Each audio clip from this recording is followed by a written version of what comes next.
Je vais vous raconter quelque chose de choquant. Je suis sûre que vous n'avez jamais entendu parler ou très peu entendu parler et que vous ne savez même pas que ça existe en France. En gros, un divorce qui se passe mal. Le père utilise les enfants pour atteindre la mère. Donc, à chaque fois qu'il doit prendre les enfants, il crée des situations pour pouvoir ensuite aller déposer plainte comme quoi la mère ne lui donne pas les enfants. Donc, les passages de bras se passent pas bien. Clairement, c'est toxique, hein. Un parent utilise les enfants pour atteindre l'autre parent. Ok, qu'est-ce que le juge fait?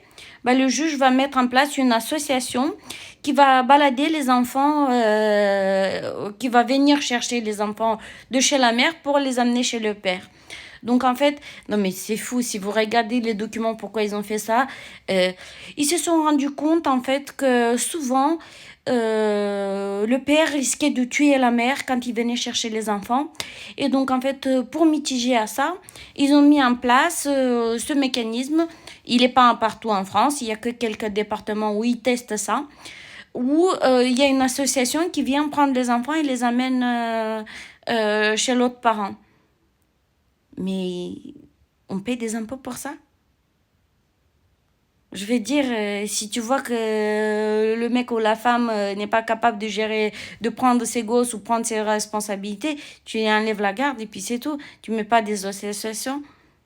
Donc il y a des gens qui arrivent, qui bossent 2 heures pour un fou en fait. Voilà à quoi servent les impôts. C'est choquant. Il y a qu'en France qu'il peut y avoir des... Il faut être gentil. Je suis la première à dire ça. Mais là, c'est de la connerie. C'est de la pure connerie. On a affaire à des adultes, hein. Et donc, en fait, au lieu de mettre les adultes face à leurs propres responsabilités, du coup... Et pendant un an, comme ça, en fait, la mesure, il y a des entretiens, ça va, ça vient, ça se balade. Ça se balade. Comme ça, l'administration a du travail.